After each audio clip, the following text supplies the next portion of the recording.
kahapon.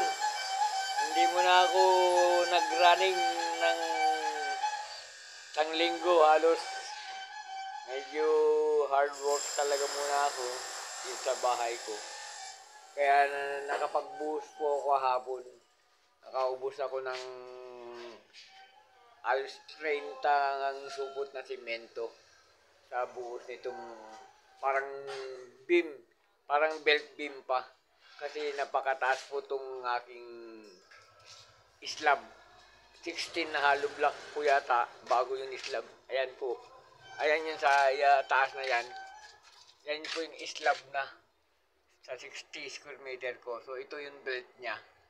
So dito sa dulo dito, nagdoble pa ako ng poste dito. May poste na po dati dito sa naunang naislaban na 20 square meter. So may natitirang 40 square meter. Ito nag-additional beam ako galing sa loob ng pagitan nito sa likod ko, sa bahay ko. At ito, yun po, nagbuhos ako hapon.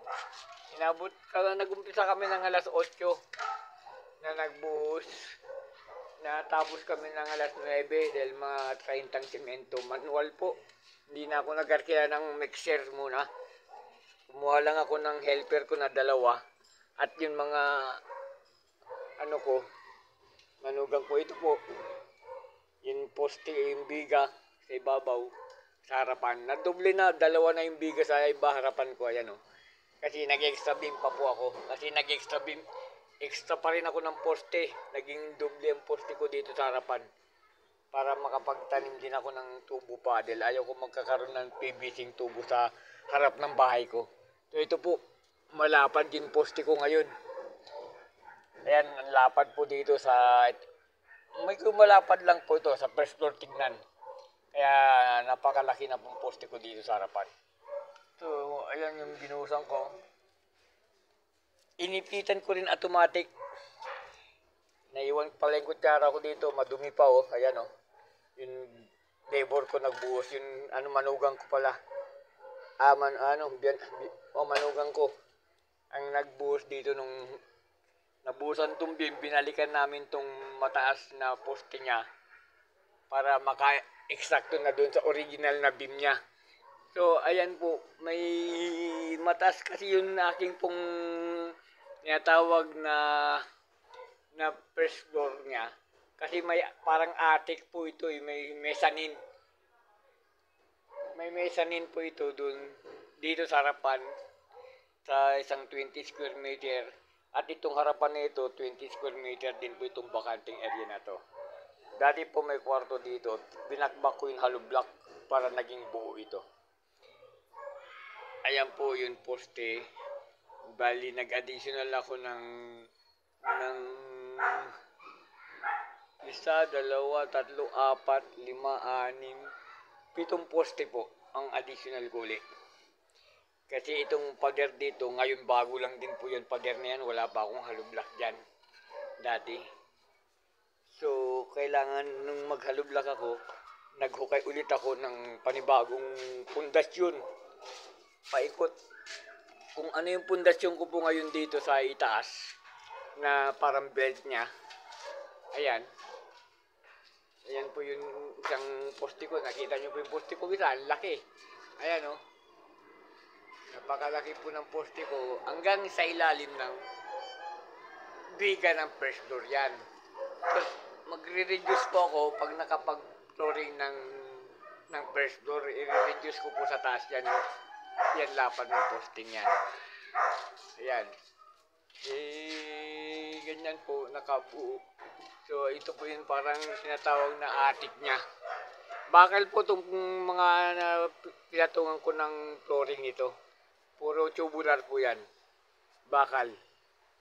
Dito po yung pinaka-attic niya. So, dito akit po. Medyo makalat pa po Pasensya na po. Ito yung parang attic niya po. So, nakakatayo ka po dito sa attic niya.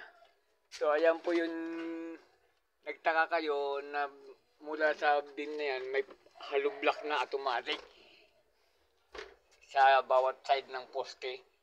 Kasi, parang stopper niya na po. Hindi na po ako nag-siding ng plywood. hollow block na po ang sinide ko pagkabuhos ng biga. Hindi na automatic kong patungan muna ng isa kalahati na hollow block. So meron na po siyang bakal na abang din. At meron din bakal po. Kasi magkatabi lang po itong posting to. Ayan. Magkatabi kaya medyo malaki na po yung poste ko. Ayan, lalaki na po ng poste ko. Ayan. Ayan po yung binuhusan ko pa ganyan. Sa harapan. At dito sa loob. Papasok. Dito po. Hanggang dito po. Kaya dito magulo, makalat pa. Di ba naglilinis. Yan. Medyo nagkalat pa sila dito ng damit nilang labahan nila. Hindi pa po nakakapaglinis. Ayan po yung pinakadulo. Ito po yung katabi ko na ito yung islab niya. Ito yung abang ng islab ng katabi ko. Na ay itong aking likuran na bahay ko. Yan po. Naka-islab po yan ay 20 square meter plus 20 plus 20. So, 60 square meter po ang kabuuan nitong area ko ng bahay, aking bahay. So, ayan po yung beam na lumabas sa dulo, sa pagitan namin. May beam na po rin yan dati yan. Pero nagdubli pa rin ako ng beam sa pagitan namin. Para medyo lumakas po. Hanggang dito po sa loob ng banyo. Maliit na banyo. May banyo rin po itong mezzanine dito. Kailang, yan po, hindi ko po na in-adjust. Nagbuhos na lang muna po ako. Dito. So dito yung posting dati. Ayan po. Hindi na lang po ako nagposte dito sa sulok. Dahil may original, may dati ng poste. So, may abang din po dyan sa dugtungan na bakal dyan. Sa beam na yan. I-welding ko. Kasama na po itong linagay kong 16mm. Ayan po yung mga poste ko rin sa taas. 16mm, 12mm po yan. So, ito po yung in-additional ko dito sa ilalim ng poste na to na i-welding ko dahil meron din pong nakalawit dyan na bakal na katulad yan.